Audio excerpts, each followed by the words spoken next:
बृहस्पति का राशि परिवर्तन होने जा रहा है। बृहस्पति देव 14 मई को वृष राशि से निकलकर मिथुन राशि में प्रवेश कर जाएंगे।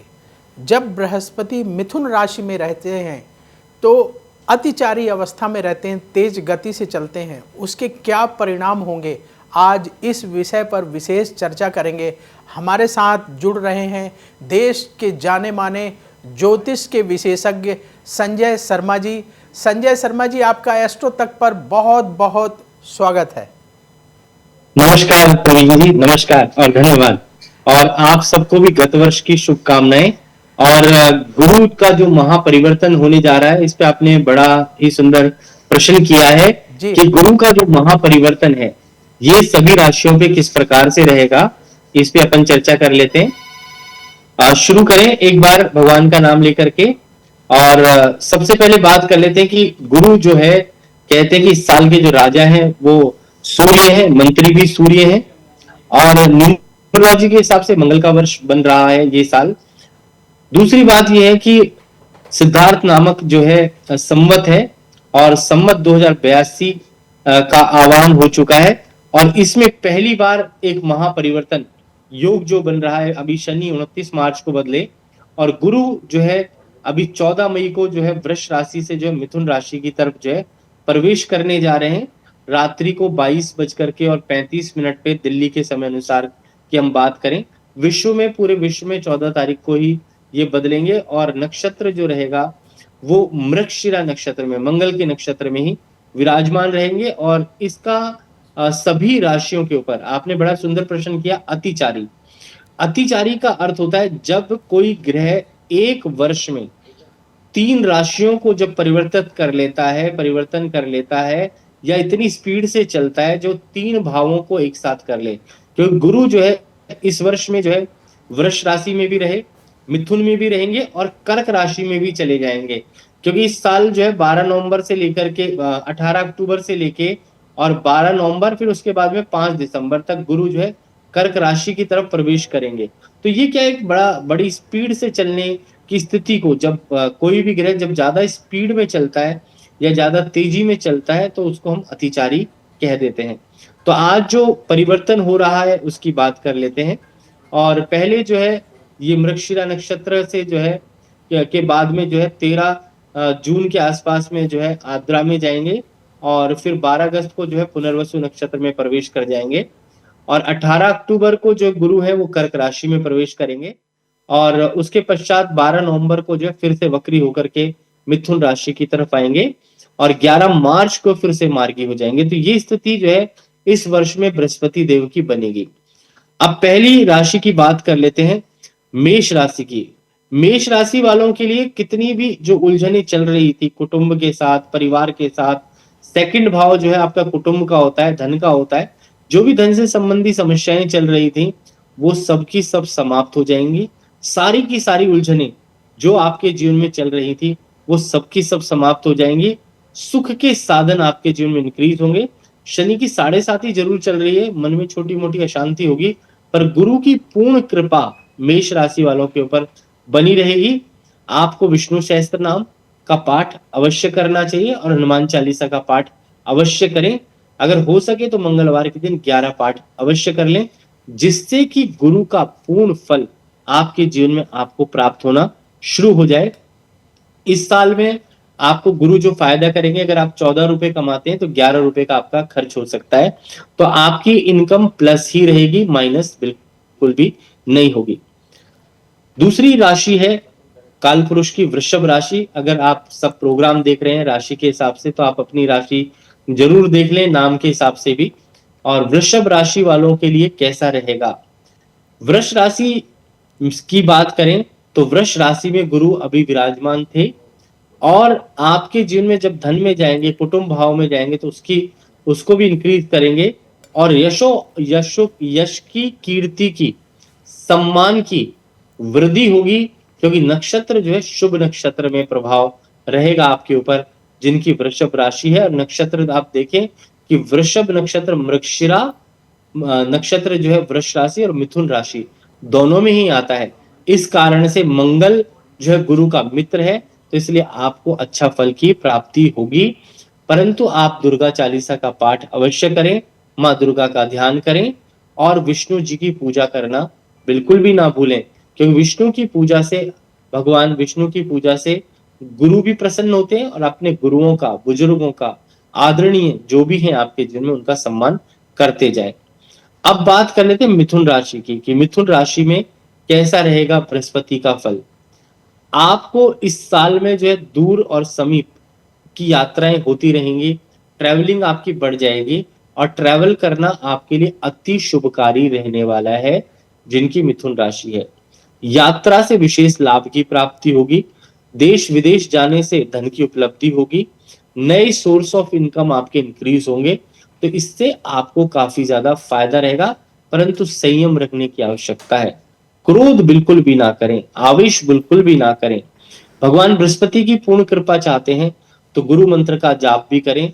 ओम ग्राम ग्रीम ग्रौम से गुरुवे नमः, इस मंत्र का जाप करें। बृहस्पतिवार के दिन चने की दाल और गुड़ भगवान विष्णु के मंदिर में अर्पित कर दें। विष्णु के मंत्र जो है, ओम यश समरेण मात्रेण जन संसार बंधनात् मुचित तस्मै विष्णु प्रभो विष्णवे, क्योंकि आप देखें कि विष्णु सहस्त्र नाम का पहला श्लोक या पहला मंत्र यही है जो आप बोल सकते हैं, या ओम नमो भगवते वासुदेवाय नमः, इस मंत्र का जाप भी कर सकते हैं जिनको ज्यादा मंत्र ज्ञान नहीं है। क्योंकि बुध की राशि में बृहस्पति आ रहे हैं, तो देवगुरु बृहस्पति बुध की राशि में आ रहे हैं, मिथुन राशि में, तो गणेश जी की पूजा भी अवश्य करें, उससे विशेष लाभ की प्राप्ति होगी। अब बात कर लेते हैं कर्क राशि की। कर्क राशि वालों के लिए काफी ज्यादा धन की वृद्धि का योग बनेगा, धन धान्य काफी अच्छा रहेगा आपके लिए, और जो चिंताएं आपके जीवन में, कुछ कानूनी चिंताएं चल रही थी, वो सब की सब आपकी जो है जीवन के अंदर समाप्त हो जाएंगी और मान और सम्मान की वृद्धि काफी ज्यादा आपकी होगी और आपका मान सम्मान अवश्य बढ़ता जाएगा। क्योंकि इस साल जो है कर्क राशि में उच्च राशि में भी बृहस्पति प्रवेश करेंगे, तो आपको सबके साथ मिलकर के चलना पड़ेगा और उससे आपका मान सम्मान बढ़ेगा। भगवान विष्णु की पूजा और शिव की उपासना दोनों की कर सकते हैं। अब बात कर लेते हैं सिंह राशि की। आपको अनावश्यक क्षति का सामना करना पड़ेगा, अचानक से ऐसा खर्चा आ जाएगा जो आपने सोचा भी नहीं था। शनि का ढैया भी आपके ऊपर चल रहा है, तो अपने पेरेंट्स का हेल्थ का ध्यान, अपनी हेल्थ का ध्यान बहुत ज्यादा रखना पड़ेगा। और इस साल आपका लाभ और खर्च दोनों ही बराबर रह सकता है, तो आपको संभल कर चलने की आवश्यकता रहेगी जिनकी सिंह राशि है। अब बात कर लेते हैं कन्या राशि की। कन्या राशि के जीवन में हर्षोल्लास, शुभ कार्य, किसी शुभ कृत्य पर धन खर्च, जो आपकी आशाएं वो सबकी सब पूर्ण हो जाएंगी जिनकी कन्या राशि है। पर कर्मठ होना बहुत जरूरी रहेगा, क्योंकि आप अपने सभी कर्तव्यों का पालन करते चलें, उससे आपको काफी अधिक ज्यादा लाभ भी रहेगा और कार्य की गति भी आपकी बढ़ेगी और आपके भाग्य में भी चार चांद लग जाएंगे। अब बात कर लेते हैं तुला राशि की। तुला राशि वालों के लिए तो यह वर्ष बड़ा ही शुभ और मंगलकारी रहेगा। भाग्य का विकास होगा, क्योंकि आपके भाग्य में वृद्धि करेगा गुरु और आप भाग्यशाली होंगे। इस साल जो भी चीजें आप खरीदना चाहते हैं खरीद लें और खरीद करके 12-13 महीने रोक करके रखें, तो जिससे कि उसका प्राइस बढ़ करके आपके जीवन में काफी ज्यादा धन की उपलब्धि हो, पैसे की उपलब्धि हो, भाग्य आपका पूरा साथ दे, उससे विशेष लाभ की आपको प्राप्ति होगी और नए कार्यों से भी लाभ प्राप्त होगा। वृश्चिक राशि वालों के लिए भाग्य का विकास, वृद्धि, थोड़ी बहुत मान हानि और सुख परिवार में हो सकता है, तो वृश्चिक राशि वालों को संभल कर चलने की आवश्यकता है। तो आप विष्णु जी की और हनुमान जी की दोनों की पूजा इस वर्ष में जरूर करें। खर्चा जो है ज्यादा ना करें, कंट्रोल कर करके चलें। धनु राशि वालों के लिए धन का लाभ काफी ज्यादा होने की संभावना है और आपके गृहस्थी में जो भी अशांति चल रही है वो समाप्त हो जाएगी। गृहस्थी में सुख समृद्धि बढ़ेगी, फाइनेंस की स्थिति बढ़ेगी और आपका और आपके पूरे परिवार का विकास भी संभव है। खानदान के लिए भी अच्छा रहेगा, क्योंकि गुरु जो है धनु राशि में और मीन राशि में शुभ फल ली रहने वाले हैं। क्योंकि आपको मन में प्रसन्नता रखनी है अपने, और अगर हो सके तो पुस्तक का दान करना, ज्ञान का दान करना, वो विशेष करके आपके लिए बड़ा ही अच्छा रहने वाला है।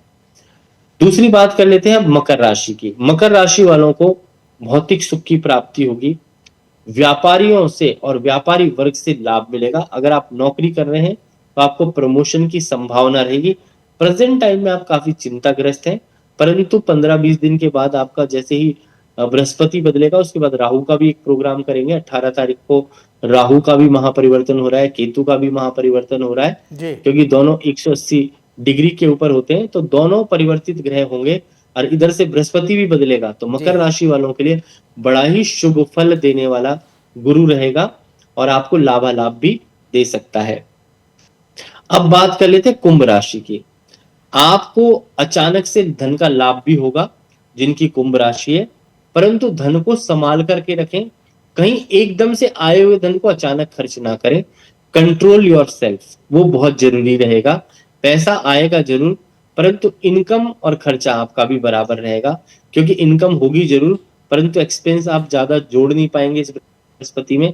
खर्चे थोड़े ज्यादा रहेंगे, पर आपका सारा खर्च विद्या, बुद्धि, संतान, संतान की शादी, ब्याह और एजुकेशन, इनके ऊपर होगा। अब बात कर लेते हैं मीन राशि की। मीन राशि वालों को जैसा आप मन में थॉट लाएंगे वैसे ही आपको फायदा होगा। घर के झंझट से आपको बच के रहना है।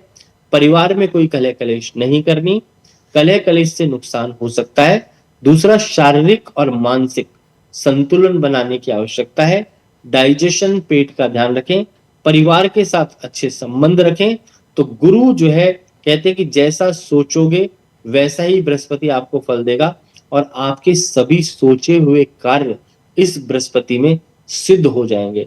तो ये जो 12 राशियों के ऊपर गुरु का प्रभाव रहने वाला है, बृहस्पति देव का प्रभाव रहने वाला है, वो शुभ रहे, मंगल में रहे।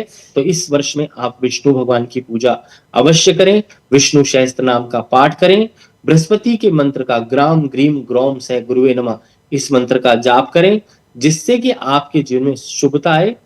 येलो एनर्जी को बूस्ट करें, पीले रंग का कपड़ा पहने, हल्दी की गांठ अपने पास रखें, नहाने के पानी में हल्दी डालकर नहाएं और स्वच्छता रखें और मौन अवश्य रखें। ध्यान, मेडिटेशन, योग साधना और धार्मिक पथ पर चलें, सत्य के पथ पर चलें, अच्छाई को ग्रहण करें, बुराई को त्याग दें। बृहस्पति क्या है? सत्य प्रिय है। तो आपके जीवन में शुभता अवश्य आएगी और किसी गरीब को अन्न का दान, खाने का दान, कोई भी भूखा न रहे, ऐसी भगवान से प्रार्थना करें।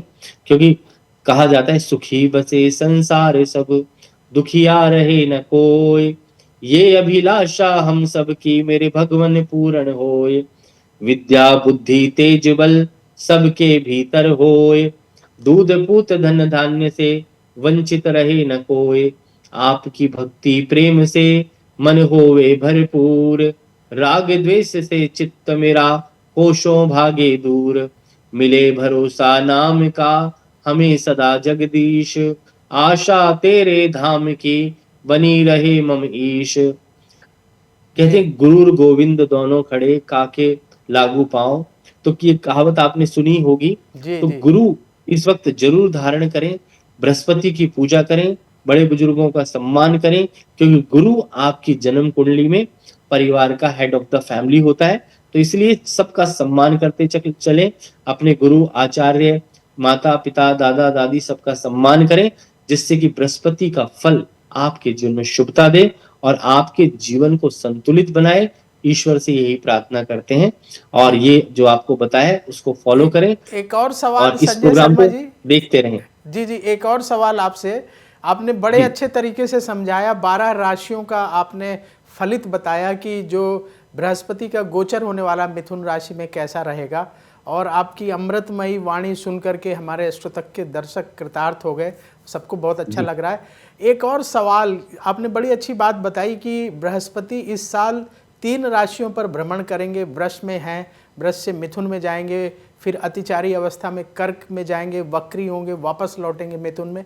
तो बृहस्पति जब ये 1 राशि, 2 राशि, 3 राशि में जब एक ही साल में भ्रमण करते हैं, तो तो उसका देश दुनिया पर क्या असर होता है? राशियों के अनुसार तो आपने बता दिया, लेकिन विश्व स्तर पर, हमारे भारत पर और बाकी दुनिया पर बृहस्पति के इस गोचर का क्या असर होने वाला है?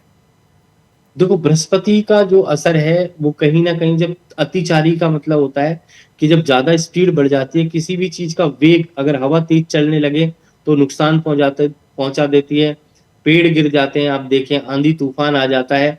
तो ये क्या है कि जो भी प्रकृति में अनियमित परिवर्तन होते हैं वो कहीं ना कहीं ब्रह्मांड के अंदर, विश्व के अंदर अशांति पैदा करते हैं। तो ब्रह्मांड में इस वक्त जो है काफी अशांति चल रही है, कई देशों के युद्ध चल रहे हैं, कई देशों में आपस में अंतर कलह कलेश चल रहा है। तो जो बृहस्पति का प्रभाव है, बृहस्पति जो है कहते हैं कि शुभ ग्रह है, तो उनके लिए जो है सब देशों को जो है इस वक्त जो है शांति बना के रखनी पड़ेगी, क्योंकि ये वर्ष जब अतिचारी बृहस्पति होंगे तो आपस में अंतर कलह कलेश और देश विदेशों का आपस में झगड़ा होने की संभावनाएं रहती हैं। और इस वर्ष जो राहु की बात करें या शनि की बात करें, तो शनि भी जो है मीन राशि के अंदर जो है विराजमान है, जो कि बृहस्पति की ही राशि है, गुरु की ही राशि है। तो उसमें जब शनि बैठ गए हैं तो गुरु और शनि अंतर विरोधी भी हैं आपस में। और इस वक्त बृहस्पति जो है बुध के घर में रहेंगे, फिर उसके बाद चंद्रमा के घर में जाएंगे। तो मैं यही कहूंगा कि संतुलन की आवश्यकता रहेगी, क्योंकि पूरे विश्व में कहीं ना कहीं छोटी मोटी अशांति हो सकती है और बहुत फाइनेंशियल चीजों को लेकर के चिंताएं विश्व में रहेंगी, खर्चे ज्यादा रहेंगे और लोग जो है उनकी सोच बदल जाएगी और वो जो है इक्विपमेंट खरीदने पर, जो अपनी रक्षा के लिए इक्विपमेंट पर धन खर्च ज्यादा करेंगे और स्वर्ण का भंडार जो है सब लोग अपना भरने की कोशिश करेंगे। तो मैं यही कहूंगा कि जो बृहस्पति का महा परिवर्तन होने जा रहा है, अतिचारी जो स्थिति हो रही है, उसमें अपनी सोच को और मन को बदलें। कहते हैं कि शास्त्रों में कहा गया है कि सब शांति से रहें, क्योंकि जीवन में जब तक शांति नहीं होगी, विश्व में शांति नहीं होगी, मन में शांति नहीं होगी, तब तक हमारा जो जीवन है, चाहे कोई भी देश से हमारा झगड़ा हो जाए, चाहे बाहर के देशों से उथल पुथल हो जाए, तो कहीं ना कहीं सब मानव जीवों के ऊपर इसका असर पड़ता है। और देशों की अगर बात करूं तो देशों में काफी ज्यादा जो है बुरा प्रभाव भी पड़ सकता है। तो आपस में जो है संतुलन बनाने की जरूरत है, प्रकृति और नेचर, क्योंकि भगवान जो है 5 एलिमेंट्स को ही हम कहते हैं। तो अगर पांचों जो एलिमेंट्स हैं अगर डिसबैलेंस हो जाएंगे, या पांचों तत्व, जब आप मिसाइल छोड़ेंगे तो अग्नि तत्व बढ़ जाएगा, पृथ्वी में जल की कमी हो जाएगी, आकाश गंदा हो जाएगा। तो जब 5 एलिमेंट्स बिगड़ेंगे तो प्रकृति में कहीं ना कहीं बहुत बड़ा बदलाव आएगा, जो हर मानव जीव के लिए, प्रकृति के लिए, नेचर के लिए वो कहीं ना कहीं काफी खराबी करेगा। तो इसलिए संतुलन की आवश्यकता बहुत जरूरी है और बृहस्पति का जो परिवर्तन होता है उसको शुभ तरीके से सोचें और अंतर कलह कलेश से बचना चाहिए विश्व को। जी जी, बहुत अच्छी बात आपने बताई कि अंतर कलह से बचें, संतुलित रहें। संजय शर्मा जी, एक सवाल ये उठता है कि जैसे बृहस्पति बुध की राशि में जा रहे हैं, बुध जो है व्यापार का कारक ग्रह माना जाता है, बुद्धि का कारक ग्रह माना जाता है, और अभी से देखा जाए जो विश्व स्तर पर वातावरण है, व्यापार को लेकर के ज़्यादा कशमकश है, व्यापार को लेकर के ज़्यादा तनातनी है, व्यापार को लेकर के ज़्यादा तनाव है, टैरिफ वॉर टाइप का शुरू हो रहा है। तो ये व्यापार कहाँ जाएगा? क्या व्यापार ही व्यापार सब कुछ रह जाएगा? क्या व्यापार को ध्यान में रख करके ही बड़े फैसले होंगे? आपको क्या लगता है? जी बिल्कुल, देखो बुध जो है वो हमारी कुंडली में, बुध भी हमारे फाइनेंस का ही ग्रह माना जाता है और गुरु भी जो है ज्ञान, वाणी और बिजनेस दोनों को सपोर्ट करता है। तो व्यापार की जहां तक दृष्टि का सवाल है, पूरे विश्व के अंदर व्यापार को लेकर के झगड़े झंझट ये थोड़े से रहेंगे, परंतु क्या है कि जैसे ही कर्क राशि में गुरु आएंगे अभी, तो वहां पर काफी चीजें बैलेंस होना शुरू हो जाएंगी, लोग सेटल कर लेंगे। क्योंकि अभी जो है कोई भी पॉलिसी आपस में जब मैच नहीं कर रही, मिसमैच कर रही है, जिस कारण से जो है आपस में हर व्यक्ति जो है जब व्यापार कर रहा है तो अपने हिसाब से चल रहा है। जब कर्क में गुरु आएगा तब कहीं ना कहीं विश्व में कोई ना कोई शांति वाली बात करेगा और उसके ऊपर विषय पे बात होगी, तब व्यापार जो है स्मूथ चलना शुरू होगा। और जब तक कर्क में नहीं आएगा 18 अक्टूबर तक, तो एक खींचातानी जो है चलती रहेगी व्यापार को लेकर के, और व्यापार को लेकर भी कई बार युद्ध हो सकते हैं आपस में। तो व्यापार को लेकर के तनाव बढ़ सकता है, बिजनेस बिल्कुल। वार हो सकता है, बिजनेस को लेकर के आपस में टेंशन बढ़ सकती है अलग अलग देशों के जी। बीच, इस जी। तरह की स्थिति बन सकती है, संजय शर्मा जी बता रहे हैं। संजय शर्मा जी, एक और महत्वपूर्ण बात, बृहस्पति को धर्म का कारक ग्रह माना जाता है। तो धर्म को लेकर के क्या स्थिति बनेगी? क्या धर्म को लेकर के विवाद बढ़ेंगे? लोग अपने धर्म को सर्वश्रेष्ठ बताने की कोशिश करेंगे? क्या धार्मिक उन्माद बढ़ेगा? क्या धर्म को लेकर के टेंशन बढ़ सकती है विश्व स्तर पर? देखो, शास्त्रों में कहा गया है, धृति क्षमा दमो अस्तम सोच्चम इंद्रिय निग्रह धीर विद्या सत्यम क्रोधो इति धर्म लक्षण। धर्म के लक्षण जो है उनमें कहा गया है कि पहला जो है सत्य का धारण करना, असत्य को त्यागना, क्रोध को त्यागना। तो ये क्या है कि यहाँ तक जो बात है, सब आदमी जो है, विश्व का कोई भी इंसान है जिसका जो धर्म है वो उसको सबसे उत्तम समझेगा, ये बिल्कुल सही बात है। और धर्म को लेकर के भी युद्ध स्थितियां बड़े भड़केंगी। और ये स्थितियां जो है, शास्त्रों में भी कहा गया है कि जहां पर धर्म की बात होगी, अगर अधर्मी लोग जो है वो अपना जो है प्रभुत्व जमाने की कोशिश करेंगे। तो इसलिए कहा भी गया है शास्त्रों के अंदर, जो धर्म को नहीं मानेगा, अधर्मी होगा, उसका विनाश निश्चित होगा। तो ये जो समय चल रहा है, इसमें धर्म युद्ध जो स्थिति जैसी स्थिति बनेगी, और आपस में देशों के अंदर जो है काफी जो है धर्म को लेकर के विवाद भी संभव होंगे। तो धर्म को लेकर के भी विवाद हो सकता है, धर्म को लेकर के लोगों के बीच जी। में मतभेद बढ़ सकते हैं जब बृहस्पति जी। अतिचारी अवस्था में रहेंगे। संजय शर्मा जी ने बिल्कुल क्लियर कर दिया। और संजय शर्मा जी, एक महत्वपूर्ण बात यह है कि ये जो मई का महीना है बड़ा महत्वपूर्ण है। बृहस्पति जो कि लगभग 1 साल एक राशि में रहते हैं, वो राशि बदलने जा रहे हैं। और राहु जो लगभग 18 महीने एक राशि में रहता है, वो भी राशि बदलने जा रहे हैं। राहु केतु दोनों बदलेंगे। तो जब दो महत्वपूर्ण ग्रह किसी एक ही महीने में, और इतने बिल्कुल क्लोज, 14 तारीख को बृहस्पति राशि बदलेंगे 14 मई को, और 18 को राहु मीन राशि से निकल करके कुंभ राशि में आएंगे। तो जब दो बड़े ग्रह बहुत कम समय में इस तरह का राशि परिवर्तन करते हैं, तो उससे जो है देश दुनिया पर क्या प्रभाव देखने को मिल सकता है? जी, देखो, अभी 29 मार्च के बाद से खप्पर योग चल रहा था, जिस कारण से आप देखें युद्ध और अशांति भारतवर्ष में भी हो गई। और खप्पर योग जब भी आता है तो उस योग में क्या है, अशांति, लड़ाई झगड़े ये सब प्रारंभ हो जाते हैं। और ये दोनों महापरिवर्तन जो है प्रकृति के लिए, नेचर के लिए, थोड़ा सा इस वक्त आंधी तूफान ये सब आने की संभावनाएं रहेंगी। और देशों में विरोधाभास भी होगा, क्योंकि जो गुरु जो है धर्म के ग्रह हैं, और राहु जो है पाप ग्रह माने गए हैं।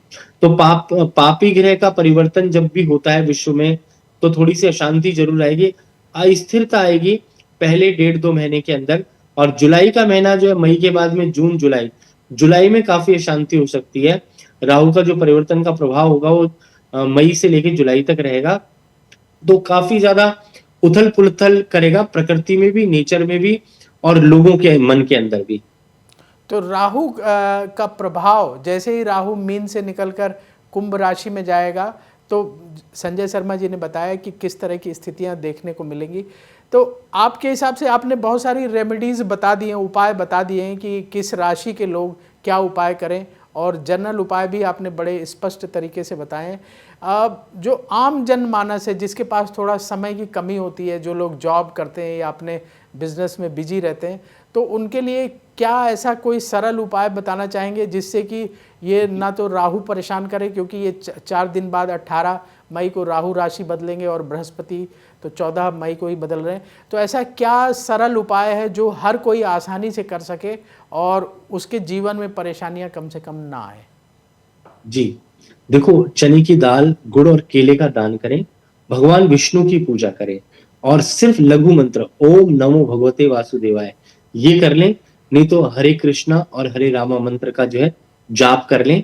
उससे क्या है कि कलयुग केवल नाम आधारा, भगवान का सुमरन मन से अगर कर लेते हैं और भगवान का नाम ले लेते हैं, तो परमात्मा में अगर आपकी आसक्ति पूरी रहती है, श्रद्धा और भक्ति और विश्वास से परमात्मा को प्रणाम भी कर लेते हैं, तो परमात्मा सभी दुखों को हर लेता है। और चाहे ग्रह का कितना भी बड़ा परिवर्तन हो, वो आपके जीवन को ज्यादा नुकसान नहीं पहुंचाता। जी जी जी। तो पंडित जी ने बिल्कुल सरल उपाय बता दिए कि आप भगवान विष्णु के मंत्रों का जाप करिए, उनके नाम का जो है स्मरण करिए, नाम जाप करिए, उससे भी लाभ होगा। पंडित जी, एक सवाल जो है बहुत सारे दर्शकों के मन में उठता है कि जैसे जो लोग नॉनवेज खाते हैं वो लोग अक्सर ये सवाल पूछते हैं कि जी क्या हम नॉनवेज खाते हैं तो क्या हम मंत्र का जाप कर सकते हैं, क्या हम पूजा कर सकते हैं। और ये बृहस्पति का राशि परिवर्तन हो रहा है, बृहस्पति बहुत ही शुभ ग्रह माना जाता है, तो आपको क्या लगता है कि जो लोग नॉनवेज खाते हैं उन्हें मंत्र जाप करना चाहिए या जब तक वो पूजा पाठ करें उन दिनों के लिए वो बंद कर दें? क्या सलाह देना चाहेंगे? जी देखो, जैसा खाएंगे अन्न वैसा रहेगा मन। तो जब हम नॉनवेज इत्यादि खाएंगे तो हमारा मन भक्ति की तरफ पूरा जा ही नहीं पाएगा। तो आपको पहले आत्मशुद्धि की जरूरत रहती है, क्योंकि आप अपने मन को पहले ये सोचें कि ओम अमृतो पस्तमसी स्वाहा, हम अमृत में जो है अमृत तुल्य हो जाए। तो क्या है कि आप जब आपकी बॉडी में कुछ भी खराबी होती है तो आप जो है जल पीते हैं, दवाई खाते हैं। ऐसे ही जब भगवान का स्मरण करते हैं तो आपको अपने मन को, आत्मा को बिल्कुल शुद्ध पवित्र रखना चाहिए। क्योंकि देखो, मरी हुई चीज खाना, क्योंकि मृत चीजों को खाना, नॉनवेज क्या है, मृत चीजें हैं, तो मृत भोजन करने से मन की गति जो है मृत हो जाती है। इस कारण से आप मन को शुद्ध करें, आत्मा को शुद्ध करें, और तब जो है आप भगवान का ध्यान करें, तो उससे बहुत आनंद आएगा और परमात्मा की पूरी कृपा आपके ऊपर बन जाएगी। अगर जो खाते पीते हैं तो उन लोगों को भगवान का अगर नाम लेना है तो जब भी ध्यान करना है तो आप जो है उस दिन कम से कम ना ग्रहण करें, जिससे कि आपको आत्मिक शांति प्राप्त हो जाए। जी जी, तो पंडित जी ने बिल्कुल क्लियर कर दिया कि आपको क्या करना है। पंडित जी, आखिरी सवाल, क्योंकि बृहस्पति का संबंध गुरु से भी होता है और आपने कहा गुरु गोविंद दो खड़े काके लागू उपाय, तो बलिहारी प्रभु आपको। हाँ, आपने गोविंद दिया बताए। तो जैसे बहुत सारे लोग गुरु बनाना चाहते हैं कि गुरु से मार्गदर्शन लेकर वो जीवन में आगे बढ़ें, लेकिन क्या है कि उन्हें सही गुरु, अच्छा गुरु समय पर मिलता नहीं है। तो आप क्या सलाह देना चाहेंगे कि जब आप जो है गुरु बनाने जा रहे हैं तो आप किन बातों का ख्याल रखें, खासकर कि ये जब ये समय है कि बृहस्पति राशि बदल रहे हैं, तो गुरु बनाते समय किन बातों का ध्यान रखना चाहिए? देखो, पहली चीज, जिसको आप गुरु बनाना चाहते हैं, सबसे बड़े भगवान गुरु जो है शिव हैं। और अगर किसी मनुष्य जीव को गुरु बना रहे हैं तो उनके पहले आचार विचार, संस्कार और गरिमा और तेज जो उनके अंदर है उसको देखें, और बहुत ज्यादा विचार करके गुरु को धारण करें। एकदम से किसी को गुरु ना बनाएं, और पूरा विश्वास जब तक नहीं हो किसी के ऊपर, उसको गुरु बनाना नहीं चाहिए। दूसरी बात, अगर कोई इंसान को नहीं बनाना चाहते तो भगवान शिव की और विष्णु जी की भक्ति करें और उनका ही अपना गुरु मान लें, उनको ही अपना सखा मान लें, उनको ही अपना सर्वेश्वर मान लें। तो भगवान से बड़ा गुरु कोई नहीं हो सकता, तो वो ही सबसे बड़े गुरु हैं। इसके अलावा अपने परिवार में अपने माता पिता, उनको अपना गुरु समझें, क्योंकि सबसे बड़ा गुरु आपकी माता होती है जो जन्म देती है, वो पहला ज्ञान देती है। दूसरा गुरु आपके पिता होते हैं और परिवार के लोग होते हैं। और किसी और गुरु को अगर आपने धारण करना है जीवन में, तो पहले आचार विचार सब कुछ देखें और फिर उनकी शरण में जाकर के उनसे गुरु दीक्षा अवश्य ले सकते हैं। तो पंडित जी ने बिल्कुल क्लियर कर दिया, संजय शर्मा जी ने, कि गुरु सोच समझकर बनाना है। और अगर आपको कन्फ्यूजन है, कोई डाउट है, तो आप भगवान शिव को या भगवान विष्णु को अपना गुरु मान करके पूजन करें और अपने माता पिता को गुरु अवश्य समझें। माता प्रथम गुरु, पिता द्वितीय गुरु हैं, तीसरे गुरु फिर कोई और आते हैं। तो माता पिता का जो है पूजन करें, माता पिता का सम्मान करें, उनके प्रति श्रद्धा भाव रखें, उनके लिए जितना संभव हो आप उनको खुश रखने का प्रयास करें, तो अवश्य वो प्रसन्न होंगे और वही आशीर्वाद मिलेगा जो गुरु से मिलता है। संजय शर्मा जी, आपने इतना कीमती वक्त निकाला एस्ट्रो तक के दर्शकों के लिए और इतनी महत्वपूर्ण जानकारी दी, इसके लिए आपका बहुत बहुत धन्यवाद। नमस्कार। तो अब वक्त हो चला है आपसे विदा लेने का। बृहस्पति का ये राशि परिवर्तन आप सब के लिए बहुत शुभ हो और बृहस्पति ग्रह आपके जीवन में लगातार शुभता को बढ़ाते चले जाएं, आप उन्नति के मार्ग पर बढ़ते चले जाएं, ऐसी हम कामना करते हैं भगवान बृहस्पति से। तो मुझे दीजिए अनुमति, देखते रहिए एस्ट्रो तक। बोलिए भगवान बृहस्पति की जय। अगर आप मुझसे जुड़ करके अपनी समस्याओं का समाधान चाहते हैं और चाहते हैं कि आपकी समस्याओं को ज्योतिष के माध्यम से सुलझाया जाए, तो आप हमसे संपर्क कर सकते हैं, जुड़ सकते हैं एस्ट्रो तक पर।